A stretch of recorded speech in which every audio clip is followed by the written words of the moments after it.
Email is killing your limo business, and in today's video, I'm going to tell you why. Okay, so that's a pretty big claim, right? Email is killing your limo business. Well, it kind of is if you figure profits in this industry are really low, and so we really need to eke out any profit we can get. And if you're only using email, then I promise you this, you are leaving tons and tons of money on the table. And in today's video, I'm going to tell you how we recommend you set up your follow-up with your quotes based on close to 8 years and 400 plus clients. We've seen what works. And in this video, I'm going to tell you what we've seen. About 4 or 5 years ago, I noticed something was happening. I started losing lots of limo clients. I started getting lots of operators for a few months. They'd sign up, they would run ads. Now, for those of you new to the channel, we run ads for limo companies. And typically it's Google ads, Bing ads. We don't do a lot of Facebook, Instagram, that sort of thing. It does work, retargeting especially, but that's for another video. So I noticed a lot of our clients were leaving more than you should see at an agency, probably about 8 to 10% or so a month. And that is a pretty high churn rate. And when I looked at the results, the clients who were leaving were getting, I was super confused because the results, meaning how many leads they were getting, the market they were in, because by that point, I had been running ads for limo companies for more than 3 years, and I had a pretty good sense of how many leads you should be getting in a market when you are doing everything correctly, the right ads, keywords, native keywords, the right landing page or website. And I had a pretty good sense of what you could expect. And I actually still remember to this day, a client in Kansas City left, and I looked at how many leads he had gotten. Now, when I say lead, it's someone was going on his website and filling out a form and requesting a quote that way, but also counting phone calls, right? Those are even better leads, actually, right? If they're calling you on the phone, those are usually much easier to convert into customers. And this guy was paying like $8 per lead, not per click, per lead. And 5 years ago, that was very good in Kansas City. And so I got on the phone with him and I was really confused because we did everything we said we would do and more. And he said, well, I'm just not getting any customers out of the 140 some odd leads he had gotten in the last month he was with us. He had only converted 2, he said, into customers. 2 out of 140. And that's when I knew that the problem wasn't that we weren't getting him enough leads or the cost per lead was too much. And even that the leads were not these were not people looking for taxis. These were people looking for what he offered, where he offered it. 95% of them, whenever you do Google or Bing ads, you're always going to get some percentage. Even when you set up everything correctly, that will be irrelevant. But by that point, I had even had it dialed in pretty well. And when I found out how he followed up, and he said, oh, I usually follow up within 15 to 30 minutes and it's via email. So when someone tells you I found it's 15 to 30 minutes, just double or triple that. So probably 30 minutes to 60 minutes. Well, I realized at that point, what I needed to do was find out what is the follow-up process like for all of the clients I had at that point, which was only around 50 or 60 limo companies. So what we did is we went and we purchased a phone number. We went and set up a dummy email account. And then I had one of my virtual assistants go through every client's landing page, submit a fake form. Now, I made sure to do this right in the middle of the day. She started around 9 a.m. Pacific time doing our East Coast clients. And so really most of the clients, she was averaging right around between 10 a.m. and noon, submitting a form. She was submitting a form. So she set up a Google Sheet. And what she did is it had the client's landing page URL. Then it had a couple columns. One was SMS, one was phone, and one was email. And so what I had her do, and the other was, so there were four, I guess, was the time she submitted the form. And what I had her do is whenever a client reached out via phone, text, or email, she would document the time and the method in that column. So in the cell, she would put in the actual time of the email, text, phone call. And I wanted to know, are they doing one? Are they doing all three? And what I found shocked me at the time, but in retrospect, it couldn't have really been any other way because I knew that my clients were, for the most part, getting good results. By good results, being a marketing agency, I mean, we were delivering on our part. Now, back then I used to think, oh, it's not our responsibility to make sure they get bookings. And sure, you can have that take, but at the end of the day, is that going to get you customers staying with you, clients staying with you? No, I realized a long time ago back then that I could complain and say it was my client's fault for not following up, for not doing all of that. But then I just, I'm doing my part. I'm doing it well, but I'm not a very successful agency because my clients really, they don't want leads. They want bookings, right? And so I learned back then that it's my responsibility to make sure they book as well.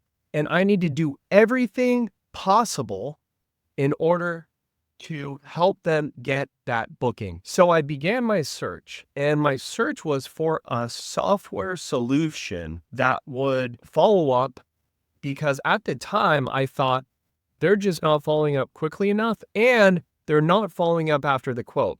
Because when I say follow up, there's really two categories when someone's filling out a form. That's what I'm referring to right now, by the way. There's, of course, online booking forms today that automate a lot of this for you, which that's a topic for another video. But what I'm talking about is the two different types of follow-up. So the first type is the follow-up where you get them a quote, assuming you're not using an online quote tool. And then the second follow-up, now all of my clients were doing that, but the second type of follow-up, most were not doing it. I would say 80% were not following up post-quote. Because 5 years ago, nobody was automating this. Fast forward, I found a software that was an email follow-up software, and I thought this was the answer to everything.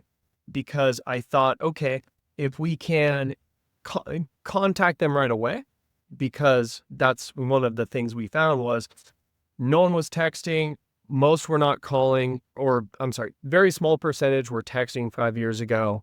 Like less than 10%. About 20% or so was actually following up with a phone call, but the vast majority were just doing email and taking a long time to do it. The average response time was around 30 to 45 minutes, which is way too long, especially for a black car type service, right? They're booking their flight, their hotel, they want to book their car service when they do that. So we got everyone set up with this software and it was okay. I noticed a slight improvement, but a year later, clients were still leaving. So what I did notice was my clients that were having the most success, and I say the most success because they would tell me this, were the ones that were sending text messages. I quickly realized that email deliverability isn't really that great. For a lot of my clients, they'd say, oh, hey, Mark, wait, why didn't you respond? I sent you an email.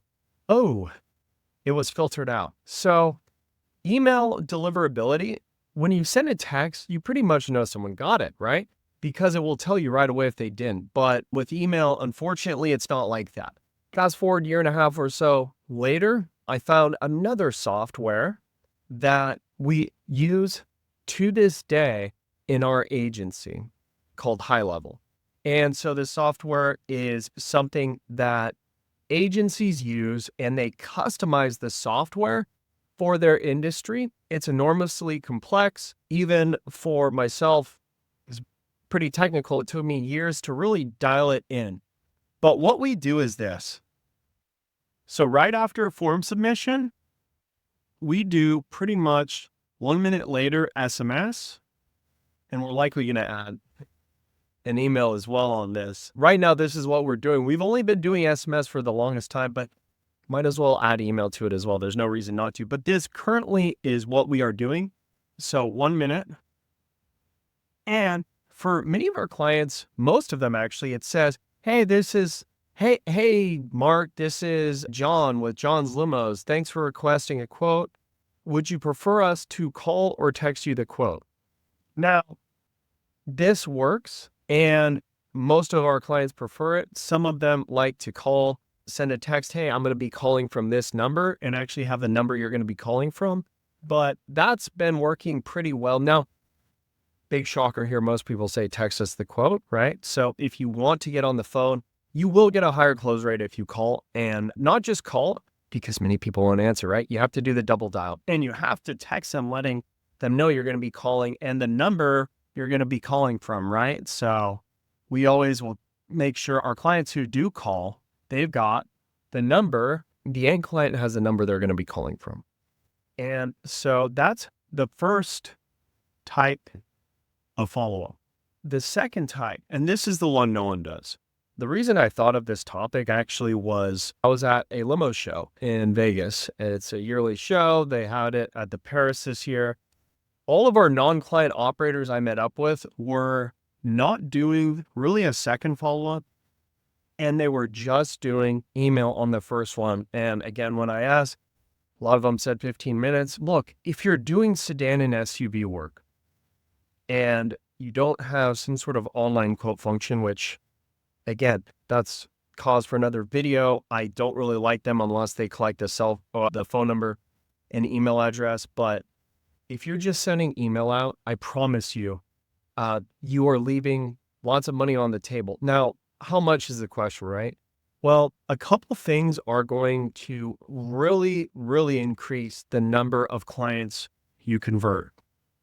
And I'm jumping all over here, but this is really the most important thing is the time. I used to say under 10 minutes. No, I'm going to say less than 5 minutes. And really, I recommend under 3 minutes, because how long does it take them to go to another website, get a quote and book, right?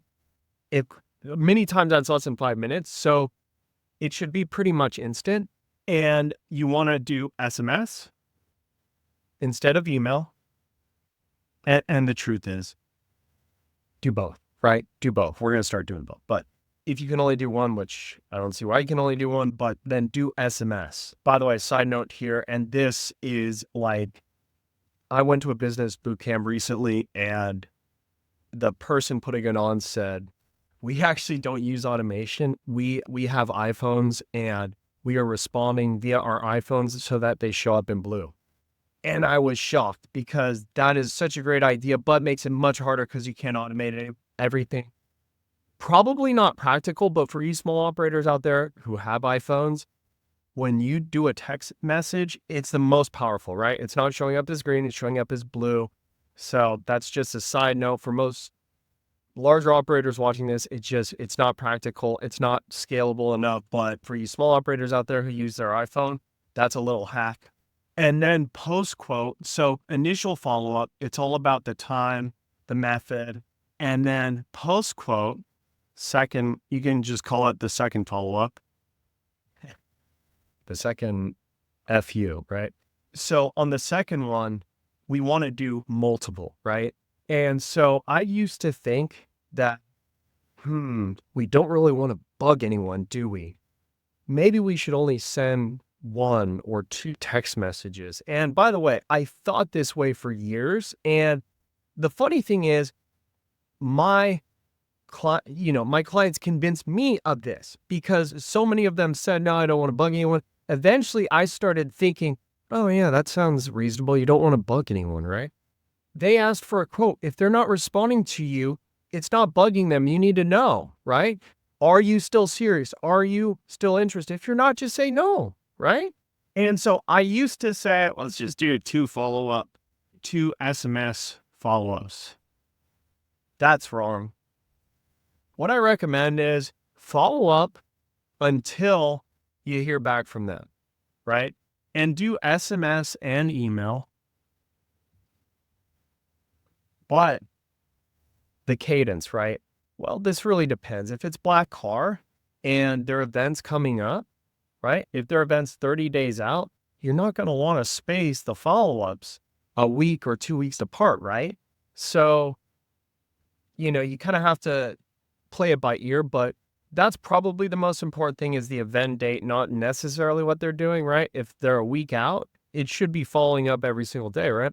If they're a year out, maybe that's for the first 2 weeks or first month, maybe that's, following up the next day and then a few days after. A lot of this depends on your call with them as well, right?